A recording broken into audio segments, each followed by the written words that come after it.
Illustration 4 देखते हैं। Calculate करना है rebate on the bill discount 31 दिसंबर 2021 का फॉलोइंग डिटेल दिया गया है। शो करना है interest entry state of the bill दे दिया 15/10/2021 के लिए 25,000 रुपये का पैकेट दे 5 month rebate on the discount दे दिया 8% दे 10/11/2021 को 15,000 दे दिया 4 मंथ का 7% है 25/11/2021 को 20,000 का बिल दे दिया 4 मंथ का 7% है 20/12/2021 का 30,000 का बिल है 3 मंथ का है 9% है। कैलकुलेट करेंगे शो करेंगे कैलकुलेट करेंगे rebate on the bill discount rupees के अंदर रिबेट और फिर date after the first of December यहाँ पर देखना है 15/10 को है तो 15/10 के बाद से 5 महीने काउंट करना है तो 10 से 11, 11 से 12, 12 से 1, 1 से 2, 2 से 3 यानी कितना आएगा 15/3/2021 को यहाँ पर मैच्योर हो रहा है बिल। उसके अंदर डेट ऑफ ग्रेस ऐड कर देंगे 3 दिन का ग्रेस होगा वो ऐड करना पड़ेगा। तो यहाँ पर दिसंबर के बाद तो देखेंगे तो जनवरी का 31 दिन, फरवरी का 28 दिन और मार्च के कितने दिन हो गए 15 दिन हो गए तो 74 हो गए प्लस बाय 3 डेज का ग्रेस ऐड करेंगे तो 77 डेज हो गए। तो 25,000 का 8% करेंगे मल्टीप्लाई करेंगे 77 से डिवाइड करेंगे 365 से तो आ जाएगा 421.92। ये क्या हो गया rebate on the bill discount हो गया। वैसे 15,000 का देखेंगे 15,000 के अंदर डेट क्या है 10/11/2021 है 4 मंथ कैलकुलेट करेंगे तो 11 से 12, 12 से 1, 1 से 2, 2 से 3, 3 से 2 से 3 मतलब कितना हो गए 4 मंथ कंप्लीट हो गए मतलब 10/3/2021 आ जाएगा।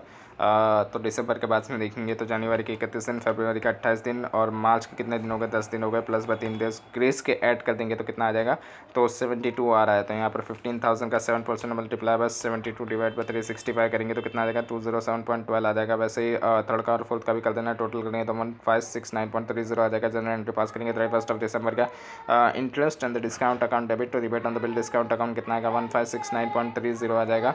ये इंटरेस्ट क्या आएगा interest and the discount account debit to rebate on the bill discount account 1569.30 आ जाएगा।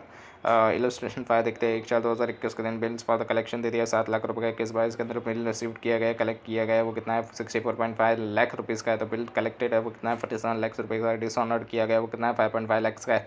प्रिपेयर करना है bills for the collection assets अंदर bills for the collection liabilities account bill for the collection assets के अंदर debit balance होता है और bills for the collection liability के क्रेडिट बैलेंस होता है। ट्रू बैलेंस ब्रॉट डाउन लिखेंगे 7 लाख और बाय लायबिलिटीज़ के अंदर bye balance brought down 7 lakh लिख देंगे। उसके बाद क्या है 21/22 के अंदर रिसीव्ड किया गया था 64.5 तो वो डेबिट साइड में लिखेंगे to bills for the collection 64.5 और क्रेडिट साइड में लिखेंगे by bills for the collection 64.5। उसके बाद है बिल्स कलेक्टेड कितना है वो 47 है तो वो कहाँ लिखेंगे तो क्रेडिट साइड के अंदर लिखेंगे एसेट्स के अंदर वहाँ पर क्या लिखेंगे by bills for the collections कितना आएगा 47 और यहाँ पर लायबिलिटीज़ के अंदर डेबिट साइड पर लिखेंगे to bills for the collection 47 लिखेंगे। उसके बाद बिल डिसऑनर्ड किए गए हैं वो कितना है 5.5 है तो बाय बिल्स डिसऑनर्ड 5.5 लिखेंगे एसेट्स के अंदर और लायबिलिटीज़ के अंदर डेबिट साइड में लिखेंगे टू बिल्स डिसऑनर्ड 5.5 टोटल लगाएंगे 7 प्लस बाय 64.5 तो 71.5 आएगा। उसमें से माइनस करेंगे 47 5.5 माइनस करेंगे तो 19 का क्या आ जाएगा बैलेंस कैरेट डाउन आ जाएगा। फिर बिल्स लायबिलिटीज़ के अंदर देखेंगे बिल्स फॉर कलेक्शन के अंदर तो उसके अंदर देखेंगे तो उसके अंदर भी वैसे ही बैलेंस निकालेंगे तो 19 का बैलेंस कैरेट डाउन आ जाएगा। उसके बाद इलस्ट्रेशन 6 देखते हैं from the following details prepare करना है एक्सेप्टेंस एंडोर्समेंट एप्लीकेशन अकाउंट जो अपीयर करेगा जनरल लेजर के अंदर 1/4/2021 के अंदर एक्सेप्टेंस जो नॉट सेटिस्फाइड किया गया है 22,30,000 का है जिसमें से 20 लाख जो है वो पेड ऑफ कर दिया गया है क्लाइंट के द्वारा और जो बैंक है उसने ऑनर किया गया है रेस्ट मतलब 2,30,000 का ऑनर किया गया है बैंक ने सिक्योरिटी स्क्रूटिनी के अंदर scrutiny of the acceptance registered हमको प्रिपेयर करना है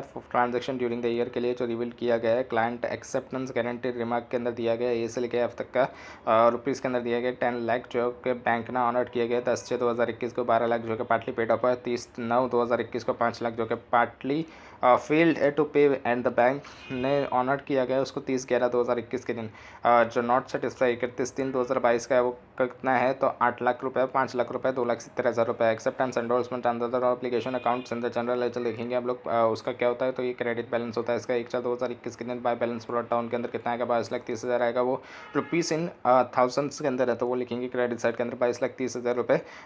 उसके बाद 21/22 के अंदर to constituent liabilities for acceptance and the guarantees etcetera जो कि पेड ऑफ किया गया है क्लाइंट के द्वारा वो कितना है तो 20 लाख रुपये तो वो लिख देंगे 2000 और ऊपर किस में है ये रुपीज़ इन थाउजेंड्स के अंदर है तो यहाँ पर 2000 लिख देंगे। उसके बाद क्या करेंगे हम लोग तो to constitute liabilities for acceptance in the guarantees etcetera ये जो ऑनर किया गया है बैंक ने उसका लिखेंगे हम लोग तो 22,30,000 में से 20 लाख माइनस करेंगे तो 230 रुपीज़ इन थाउजेंड्स के अंदर आ जाएगा। उसके बाद 21/22 के अंदर बाय कंस्टिट्यूटेंट लायबिलिटीज़ फॉर एक्सेप्टेंस ये जो भी हमारे 10 लाख रुपये ये से लेकर एफ तक का जो भी था 10 लाख रुपये से लेकर 2,70,000 रुपये तक का वो सारे यहाँ पर लिख देंगे तो 21/22 के अंदर आए हैं टोटल करेंगे तो कितना आएगा 4270 10 आ जाएगा। उसके बाद क्या करेंगे 10/6/2021 के अंदर to constitute liabilities for the acceptance and the guarantees etcetera debit side के अंदर ये लिखेंगे जो कि ऑनर किया गया बैंक के द्वारा, वो कितना है तो 10 लाख रुपए है तो वो लिख देंगे यहाँ पर 1000 लिखेंगे और ऊपर रुपीज़ इन थाउजेंड्स के अंदर है।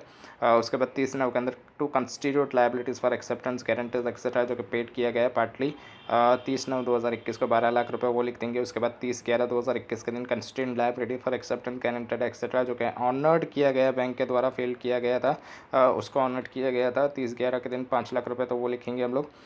उसके बाद जो बैलेंस के अंदर बचेगा 31/3/2022 का उसका टोटल कर देंगे 8 लाख 5 लाख प्लस में 2,70,000 तो कितना आएगा 15,70,000 आ जाएगा, वो लिख देंगे यहाँ पर 31/3/2020 को और दोनों को टैली करेंगे तो टैली हो जाएगा ये अकाउंट।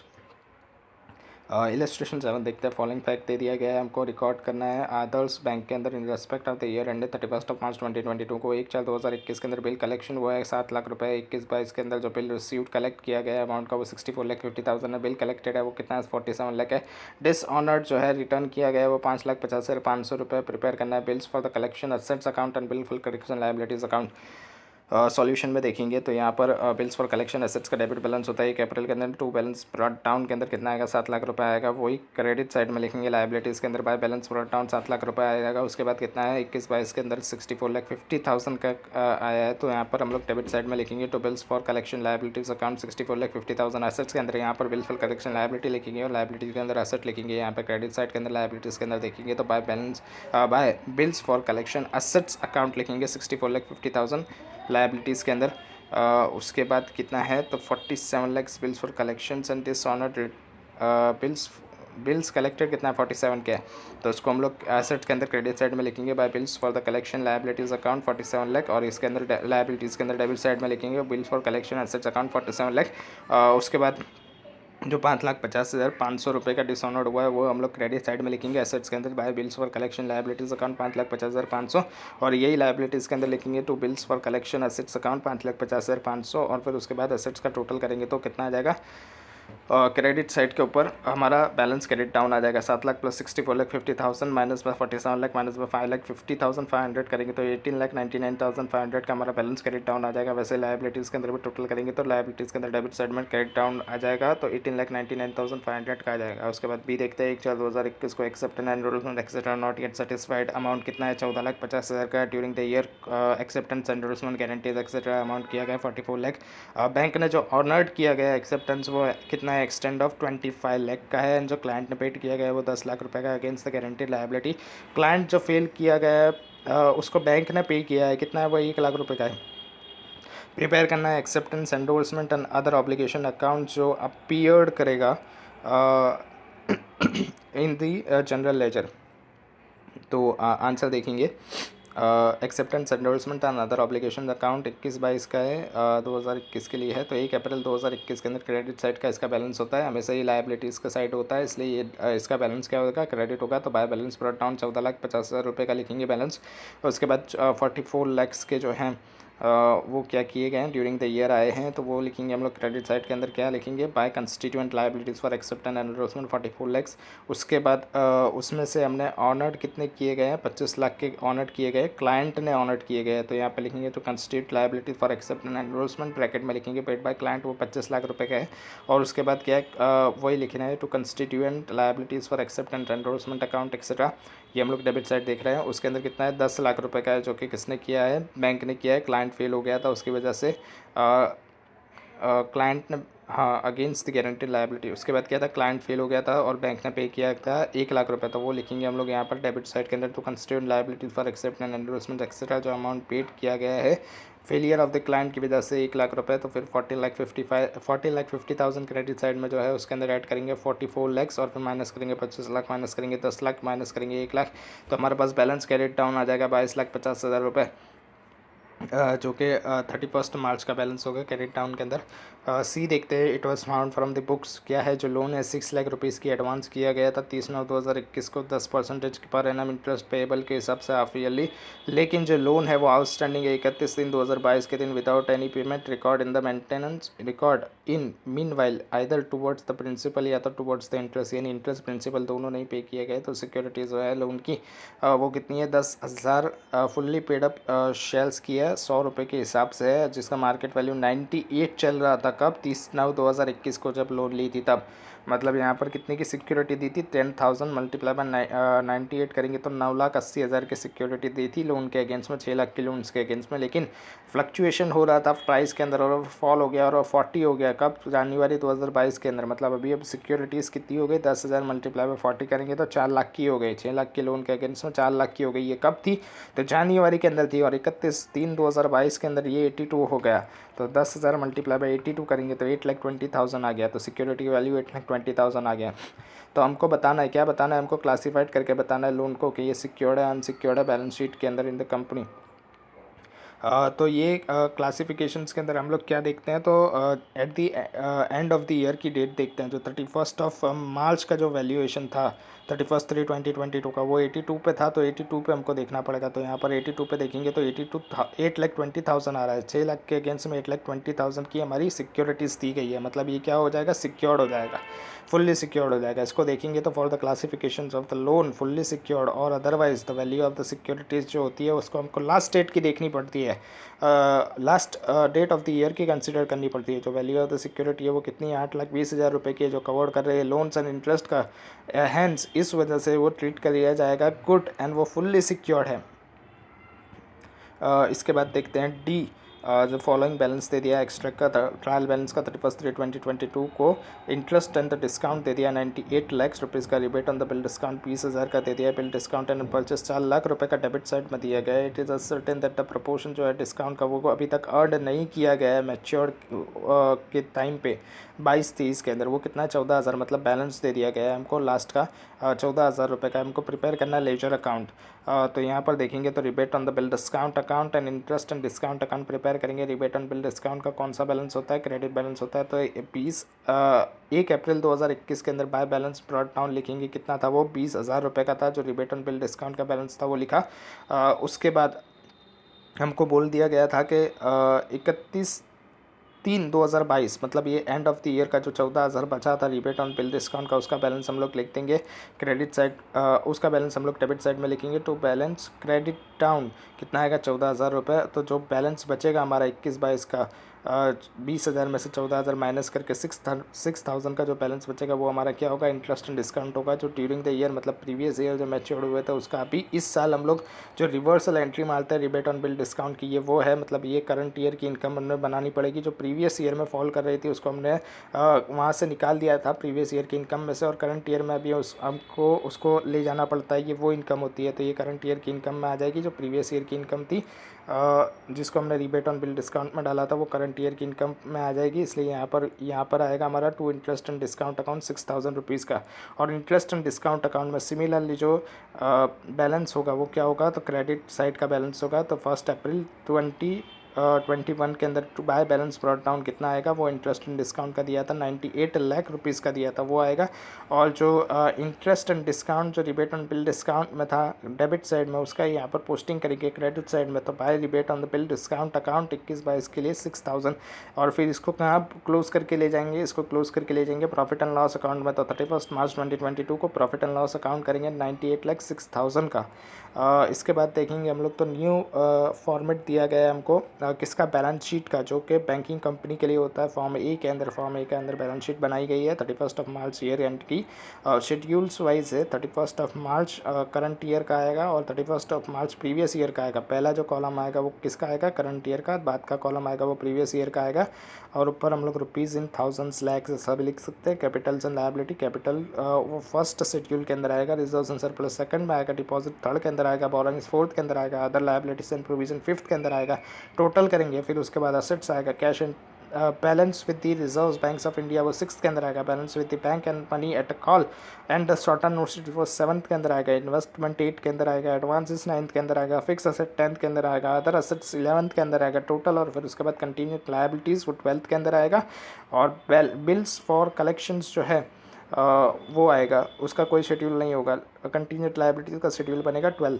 उसके बाद देखेंगे हम लोग profit and loss account for the year ended 31 मार्च के अंदर करंट ईयर का और प्रीवियस ईयर का। ये इसके अंदर भी इनकम फर्स्ट के अंदर इनकम अर्न वो 13 के अंदर आएगा। अदर इनकम वो 14 के अंदर आएगा। टोटल करेंगे एक्सपेंडिचर उसमें से एक्सपेंडिचर कितना माइनस होगा, जो इंटरेस्ट एक्सपेंडेड है वो 15 शेड्यूल के अंदर आएगा, ऑपरेटिंग एक्सपेंसेस है वो 16 के अंदर आएगा, प्रोविजन एंड कंटिजेंसीज जो है उसका कोई शेड्यूल नहीं बनेगा, वो डायरेक्टली लिख देंगे, यहाँ पर टोटल आएगा। फिर प्रॉफिट यहाँ पर आएगा, इनकम में से एक्सपेंसेस का टोटल माइनस करेंगे तो हमारे पास प्रॉफिट आ जाएगा, नेट प्रॉफिट या तो loss for the year, net profit या तो लॉस जो प्रीवियस ईयर का होगा जो ब्रॉड फॉरवर्ड करेंगे वो लिखेंगे, उसके बाद टोटल करेंगे, अप्रोप्रिएशन करेंगे, अप्रोप्रिएशन के अंदर जो ये प्रॉफिट एंड लॉस अकाउंट का टोटल आएगा वही टोटल यहाँ पर लिखना पड़ेगा अप्रोप्रिएशन के टोटल में। उसमें अंदर से हम लोग को ट्रांसफर कितना कर रहा है स्टैट्यूटरी रिजर्व में वो लिखेंगे, ट्रांसफर कर रहे हैं अदर रिजर्व में वो लिखेंगे, ट्रांसफर कर रहे हैं गवर्नमेंट या तो प्रपोज डिविडेंड के अंदर वो लिखेंगे, balance carried over the balance sheet, जो बच जाएगा अमाउंट वो आ जाएगा बैलेंस जो कि हम लोग कैरिड करेंगे बैलेंस शीट के अंदर। इलस्ट्रेशन 1 देखते हैं, from the following information prepare करना balance sheet at international bank as on 31 March 2021 का गिवन दिया है 11 शेड्यूल्स के अंदर स्पेसिफाइड 4 प्रिंसिपल अकाउंटिंग पॉलिसीज़ के हिसाब से।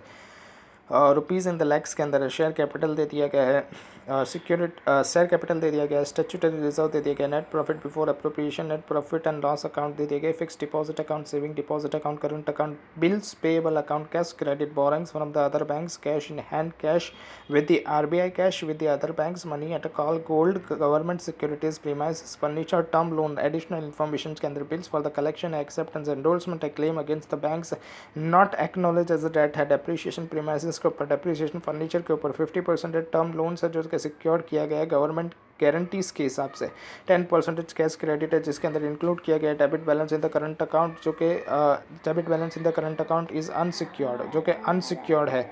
अज्यूम करना है जो CRR है वो रिक्वायर्ड किया गया है कि मेंटेन करना है 4% ऑफ द डिपॉजिट का और ट्रांसफ़र करना है 25% प्रॉफिट का जो कि किस पे जाएगा, रिजर्व फंड का है, वो रिजर्व फंड का 25% ट्रांसफ़र करना है 25% प्रॉफिट किसके अंदर, रिजर्व फंड के अंदर।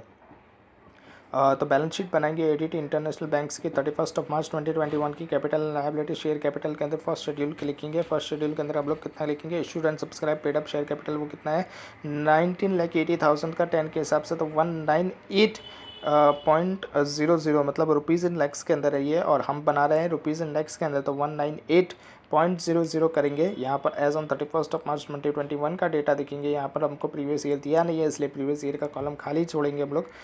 उसके बाद आएगा हमारा reserves and surplus, reserves and surplus में क्या आएगा, स्टैट्यूटरी रिजर्व्स, उसका ओपनिंग बैलेंस दे दिया है 231, उसके अंदर एडिशन ड्यूरिंग द ईयर कितना हो रहा है 37.5 का हो रहा है, वो कैसे आएगा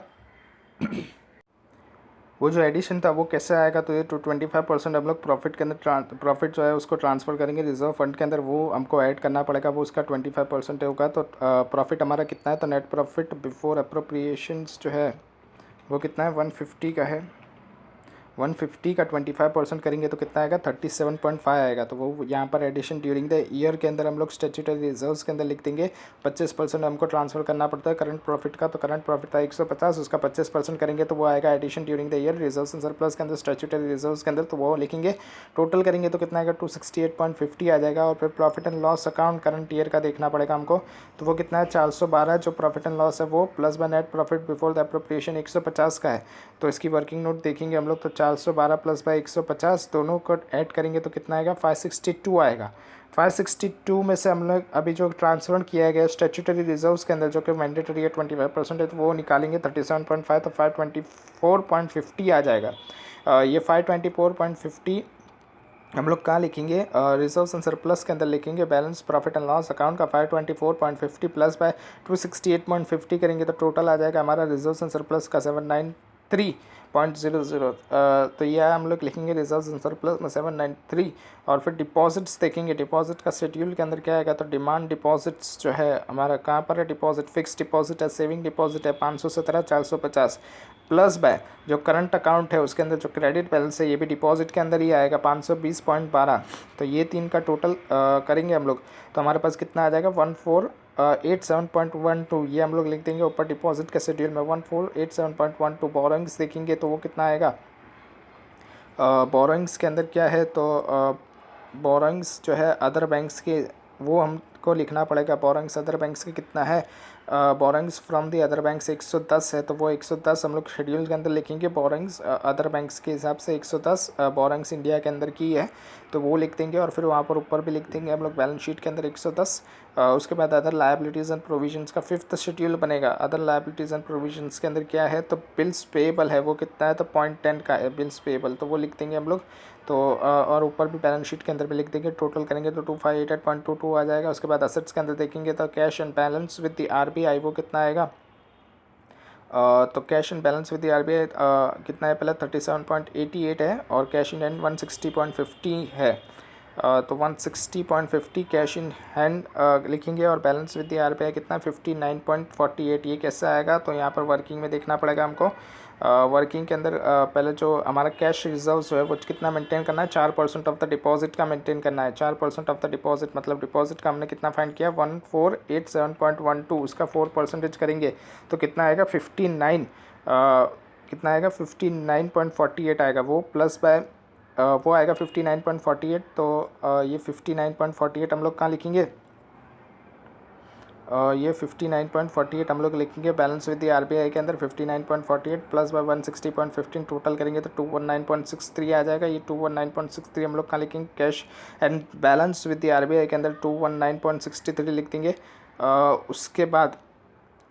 उसके बाद हमारा यहाँ पर जो वर्किंग था उसमें कितना टोटल बचेगा, तो 21.60 बचेगा, जो कि ट्रांसफ़र करना है, जो कि मेंटेन करना है हमको कैश रिजर्व्स। वो कितना है बचा 59.48 में से माइनस करेंगे 37.88, जो कि कैश विद द आरबीआई 4% जो कैश रिजर्व रिक्वायर्ड था उसमें से जो हमने आरबीआई के पास रखा है उसमें से माइनस करेंगे, मतलब हमको इतना जो और बढ़ाना पड़ेगा कैश रिजर्व्स, वो कितना बनेगा 21.60 बनेगा। उसके बाद हमारा क्या है, balance with the banks and the money at a call short notice के ऊपर जो हमने मंगाया था दूसरी बैंक के पास से वो लिखेंगे। 7 शेड्यूल के अंदर है, ये इंडिया के अंदर ही है। कितना है balance with the banks in the current account, ये कितना है 134.27। ये कैसे आएगा, तो इसकी वर्किंग नोट देख लेते हैं। ये यहाँ पर था हमारा 155.87, ये कहाँ था, हमको दिया गया था 155.87। Cash with the other banks दिया गया था 155.87।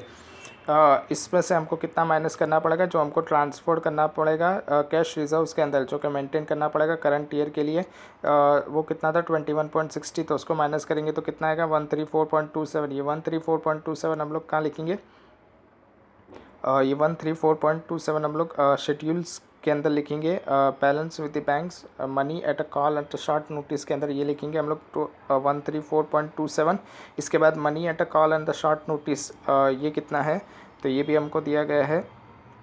ये मनी एट अ कॉल दिया गया है 210.12, ये भी लिखेंगे और फिर टोटल करेंगे तो हमारे पास कितना आएगा 344.39 आएगा। ये शेड्यूल 7 का था, उसको बैलेंस शीट के अंदर ऊपर लिख देंगे। इन्वेस्टमेंट देखेंगे तो इन्वेस्टमेंट का शेड्यूल 8 है, उसके अंदर क्या दिया गया है, तो गोल्ड के अंदर है और गवर्नमेंट सिक्योरिटीज़ के अंदर है। इन्वेस्टमेंट इंडिया के अंदर ही है ये भी, तो गोल्ड एंड गवर्नमेंट सिक्योरिटीज़ का देख लेंगे हम लोग। गोल्ड एंड गवर्नमेंट सिक्योरिटीज़ का, गोल्ड का 55.23 एंड गवर्नमेंट सिक्योरिटीज़ का 110.17, तो दोनों लिखेंगे और फिर टोटल कर देंगे तो कितना आ जाएगा 165.40, ये ऊपर लिख देंगे 165.40। उसके बाद एडवांसेस कितना आएगा, तो एडवांसेस का शेड्यूल नंबर 9 है, तो उसका देखेंगे हम लोग। तो कैश क्रेडिट ओवरड्राफ्ट जो कि कितना 840.10 है और टर्म लोन्स भी है इसके अंदर, तो कैश क्रेडिट ओवरड्राफ्ट हम लोग देखेंगे। तो कैश क्रेडिट कितना है 812.10 है और इसके अंदर ही ओवरड्राफ्ट भी ऐड कर देंगे 812.10 प्लस बाय 28 करेंगे तो कितना आएगा 840.01 आ जाएगा। ये हमने क्या किया, तो ये यहाँ पर जो था 28 जो था करंट अकाउंट का वो हमने किया, प्लस बाय जो कैश क्रेडिट का 812.10 था वो दोनों को ऐड कर दिया, तो हमारा आ जाएगा 840.1 आ जाएगा हमारा। उसके अंदर क्या करेंगे, टर्म लोन्स का 792 वाला जो था वो भी हम लोग ऐड कर देंगे। लास्ट में दिया गया है 792.88 जो दिया गया है उसको ऐड कर देंगे हम लोग। उसको ऐड कर देंगे तो कितना आ जाएगा हमारा 1632.98 आ जाएगा। ये टोटल हम लोग यहाँ पर लिख देंगे। एडवांसेस के अंदर 1632.98 ऊपर 9 शेड्यूल के अंदर। और इसका अगर हमको बाइफर्केशन देना हो, ये सिर्फ रिपोर्टिंग पर्पस के लिए होता है। बाइफर्केशन जो नोट के अंदर हमको देना पड़ेगा वो कितना है, secured by the tangible assets, ये कितना आएगा यहाँ पर जो 1632.98 है, वही हम लोग टोटल नीचे भी लिख देंगे 1632.98, और उसमें से सिक्योर्ड पोर्शन टेंजिबल एसेट्स का कितना है वो हम लोग अलग से सेपरेट करके बता देंगे। यहाँ पर दिखा था टर्म लोन का 50% सिक्योर्ड है गवर्नमेंट गारंटी से, तो टर्म लोन है 792.88, उसका हाफ कर देंगे तो 396.44 आएगा। तो ये हम लोग यहाँ पर जो सेकंड लिखा है secured by the banks and the government guarantee, वहाँ पर लिख देंगे। और फिर अनसिक्योर्ड का हमको बोला गया था, अनसिक्योर्ड का हमारा कितना था, 10% कैश क्रेडिट का था। तो कैश क्रेडिट हमारे पास कितना है, कैश क्रेडिट जितना हमारा आ रहा था उसका 10% करेंगे। कैश क्रेडिट हमारा आ रहा था 840.10, तो उसका 10% करेंगे तो 84.01 आ जाएगा। और फिर उस 1632.98 में से माइनस कर देंगे तो हमारे पास बैलेंसिंग फिगर आ जाएगी 1152.53। ये सिक्योर्ड बाय द किससे होगा, टेंजिबल एसेट से ये सिक्योर्ड होगा, क्योंकि यहाँ पर टेंजिबल एसेट से सिक्योर होगा ये।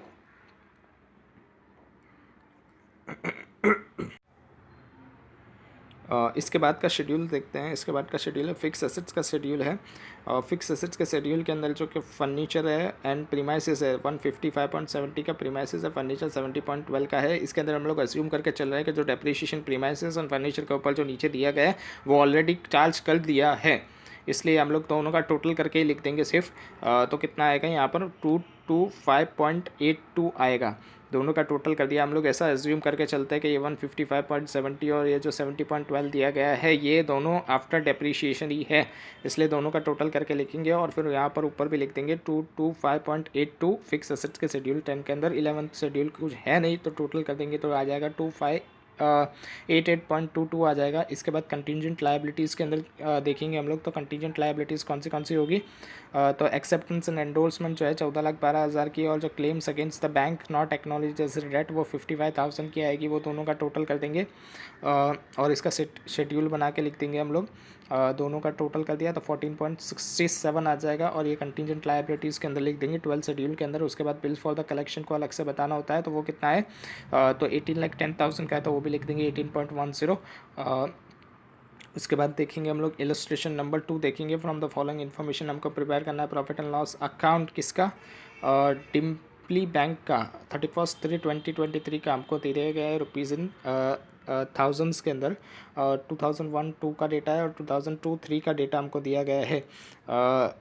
कितना है, क्या क्या चीज़ें हैं उसके अंदर, आइटम्स के अंदर interest and discount, income from the investment, interest on the balance with the RBI है, commission exchange in the brokerage है, profit on the sales of investment, interest on the deposits, interest to the RBI है, payment to and the provisions for the employment, rent, taxes, lighting, printing, stationery, advertisement, publicity, depreciation, directors की fees है, auditor की fees है, law charges है, postal telegram, telephones है, insurance है, repairs and maintenance है। हमको नेसेसरी शेड्यूल्स बना के बताना है। अदर इन्फॉर्मेशन जो है फॉलोइंग जो दिया गया है जो कि ऑलरेडी एडजस्ट किया गया है interest and discount credit balance के अंदर, जो कि टैक्स प्रोविजंस है रुपीज़ इन थाउजेंड्स के अंदर 148 का है, provisions for the doubtful debt 92 का, loss on the sales of the investment है 12 का है, rebate on the bill discount है 55 का, अप्रोप्रिएशन 25% ट्रांसफर करना है, स्टैट्यूटरी रिजर्व में 5% ट्रांसफर करना है रेवेन्यू रिजर्व्स के अंदर। तो हम लोग प्रॉफिट एंड लॉस अकाउंट बनाएंगे 31/3/2023 का, शेड्यूल लेकर 13, 14, 15, 16 का, ईयर एंडेड 31/3/2023 का, और ईयर एंडेड 31/3/2022 का रुपीज़ इन थाउजेंड्स के अंदर आएगा। इनकम के अंदर क्या आएगा, इनकम अर्नड के अंदर जो 21-22 का है वो तो वैसे के वैसा ही रहेगा, जो 22-23 का है उसके अंदर हमको एडजस्टमेंट करनी पड़ेगी। यहाँ पर एज्यूम करके चलते हैं कि जो 21-22 का है वो पूरा उसके अंदर कोई भी एडजस्टमेंट नहीं है। ये जो एडजस्टमेंट हमको दी गई है वो 22-23 की दी गई है। तो इसके लिए इंटरेस्ट अर्न के अंदर शेड्यूल 13 के अंदर देखेंगे हम लोग, तो interest discount income on the investment, interest on the balance with the RBI and the other inter bank fund and others, ये सारी चीज़ें आती है इस शेड्यूल के अंदर। इंटरेस्ट अर्न के अंदर हमको दिया क्या है, इंटरेस्ट एंड डिस्काउंट दिया गया है दोनों का, पहले ही दिया गया है। उसका 1427 है प्रीवियस ईयर के अंदर, और करंट ईयर के अंदर 2045 है। तो प्रीवियस ईयर का तो वैसे ही लिख देंगे 1427, और जो करंट ईयर का है, करंट ईयर के अंदर हमको एडजस्टमेंट करना पड़ेगा इंटरेस्ट एंड डिस्काउंट के अंदर। जो 2045 है उसके अंदर हम लोग को ये सारी चीज़ें ऐड करनी पड़ेगी जो इसने एडजस्ट कर दी थी। टैक्स प्रोविजन का 148 ऐड करना पड़ेगा। उसके बाद 92 जो प्रोविजन फॉर डाउटफुल डेट है वो भी ऐड करना पड़ेगा, और जो 12 का जो loss on sales of investment है वो भी ऐड करना पड़ेगा। Rebate on the bill discount जो किया गया है एडजस्ट, वो सही किया गया है, करेक्ट किया गया है, तो उसको एडजस्टमेंट करने की ज़रूरत नहीं है। टोटल करेंगे तो कितना आ जाएगा, 2297 आ जाएगा। इसके बाद इन्वेस्टमेंट की इनकम आ रही है वो कितनी है, तो जो प्रीवियस ईयर के अंदर है वो 114 है, वो तो वैसे के वैसे ही रहेगी। करंट ईयर के अंदर 112 है, 112 के अंदर कोई एडजस्टमेंट नहीं है, तो वो भी वैसे के वैसे ही लिखते नहीं है हमको। तो 112 एंड 114 आ जाएगी। Interest on the balance with the RBI and other interest जो कि हमको दिया गया है कितना है वो प्रीवियस का है 155 और करंट का है 177, तो वो दोनों भी लिख देंगे और फिर टोटल कर देंगे। तो 2586 करंट का आ गया और प्रीवियस का 1696 आ गया, और उसको ऊपर लिख देंगे 2586 1696। उसके बाद अदर इनकम का शेड्यूल बनाएंगे, शेड्यूल नंबर 14। उसके अंदर क्या क्या आएगा, commission exchange and brokerage, profit on sales of investment, इसमें से लेस कर देंगे loss on sales of investment. तो ये जो प्रीवियस ईयर का दिया गया है वो तो वैसे के वैसे ही रहेगा। Commission exchange and brokerage, profit on sales of investment 722 और 12, ये तो वैसे के वैसे ही रहेगा। जो करंट ईयर का है 712 वो वैसे के वैसा ही रहेगा, लेकिन जो profit on sales of investment है 122 उसमें से कुछ माइनस होगा। क्या माइनस होगा, तो उसके अंदर से जो loss on sales of investment का जो एडजस्टमेंट दिया गया था 12 का, वो हम लोग को माइनस करना पड़ेगा, तो वो 12 निकालेंगे तो 822 आ जाएगा। और यही फिगर हम लोग कहाँ लिख देंगे, 14 के अंदर ऊपर जो प्रॉफिट एंड लॉस अकाउंट है वहाँ पर लिख देंगे और फिर टोटल करेंगे तो हमारे पास टोटल आ जाएगा इनकम का 3408 और 2430। कैसा आएगा, करंट ईयर का और प्रीवियस ईयर का आ जाएगा। एक्सपेंडिचर जो इंटरेस्ट एक्सपेंडेड है वो 15 शेड्यूल के अंदर लिखेंगे, वो कितना आ जाएगा हमारा। इंटरेस्ट ऑन द डिपॉजिट्स जो है वो आएगा, इंटरेस्ट ऑन द डिपॉजिट्स कितना आएगा, इंटरेस्ट ऑन डिपॉजिट 822 और 612 करंट ईयर का और प्रीवियस ईयर का। Interest on the RBI and inter bank borrowings जो है वो भी हम लोग को देखना पड़ेगा, तो वो कितना है हमारा, interest on deposit and interest to the RBI, ये दोनों भी हमारा क्या है, एक्सपेंसेस है। तो ये भी लिख देंगे 612 127 और 822 और 147, ये जो प्रीवियस ईयर का और करंट ईयर का जैसा था वैसा ही लिख देंगे हम लोग यहाँ पर भी। तो वो दोनों का लिख देंगे और फिर टोटल कर देंगे तो कितना आ जाएगा 969 जो कि करंट ईयर का आ रहा है और प्रीवियस ईयर का कितना आ रहा है 739 आ रहा है। दोनों को लिख देंगे हम लोग। उसके बाद ऑपरेटिंग एक्सपेंसेस शेड्यूल 16 का हमको बनाना पड़ेगा। ये जितने भी एक्सपेंसेस अब दिए गए हैं, payment to and the provision to the employees, rent and taxes, lighting, printing, stationery, advertisement, ये सारे के सारे एक्सपेंसेस जो प्रीवियस ईयर के और करंट ईयर के वैसे के वैसे ही लिख देना है, टोटल कर देना है उसका। तो ये सारे के सारे एक्सपेंसेस लिखेंगे और फिर टोटल कर देंगे तो करंट ईयर और प्रीवियस ईयर का आ जाएगा 2096 और 1697, ये दोनों को ऊपर लिख देंगे हम लोग शेड्यूल के अंदर। उसके बाद प्रोविजंस एंड कंटिजेंसीज देखेंगे, तो यहाँ पर जो एडजस्टमेंट था सिर्फ उसी में हमको पता था, टैक्स प्रोविजंस था और प्रोविजंस फॉर डाउटफुल डेट था, तो 148 प्लस 192 दोनों का टोटल करेंगे कितना आएगा, 240 आएगा। वो 240 हम लोग लिख देंगे provision and contingency current year के अंदर। प्रीवियस ईयर के अंदर तो कुछ है नहीं तो उसका कुछ लिखेंगे नहीं, और फिर टोटल कर देंगे तो कितना आ जाएगा 3305 और प्रीवियस ईयर का कितना आ जाएगा 2436 आ जाएगा प्रीवियस का, और करंट का कितना आ रहा है 3305 आ रहा है। इनकम में से एक्सपेंसेस का टोटल माइनस करेंगे तो कितना आ जाएगा हमारे पास, प्रॉफिट आ जाएगा। एक के अंदर प्रॉफिट आ रहा है, करंट ईयर के अंदर 103 का, और प्रीवियस ईयर है उसके अंदर लॉस आ रहा है। और ब्रॉड फॉरवर्ड लॉस जो प्रीवियस ईयर का लॉस था वो करंट ईयर में आ जाएगा 6 का, और फिर 103 में से माइनस करेंगे तो 97 आ जाएगा। अभी इसी के अंदर से अप्रोप्रिएशन बनाना है, तो अप्रोप्रिएशन 97 का लिखेंगे टोटल। उसके अंदर से ट्रांसफर स्टैट्यूटरी रिजर्व में हम लोग कितना कर रहे हैं, तो 25% ट्रांसफर कर रहे हैं स्टैट्यूटरी रिजर्व में। ये किसका होता है, करंट प्रॉफिट का होता है। तो 103 का 25% करेंगे तो कितना आ जाएगा 25.75 आ जाएगा। उसके बाद ट्रांसफर्ड अदर रिजर्व्स के अंदर कितना कर रहे हैं हम लोग, तो वो 5% है। जो के रेवेन्यू रिजर्व्स के अंदर हम लोग ट्रांसफर कर रहे हैं वो कितना है 5% है। तो 103 का कितना करेंगे 5% करेंगे तो कितना आएगा 5.15 आ जाएगा। और उसके बाद जो बैलेंस बचेगा 97 में से माइनस करने के बाद 25.75 माइनस बाय 5.15, तो वो इतना बैलेंस हम लोग बैलेंस शीट में कैरी फॉरवर्ड करेंगे। वो कितना आएगा 66.10 का बच रहा है, तो वो 66.10 हम लोग क्या करेंगे कैरीड ओवर करेंगे बैलेंस शीट के अंदर।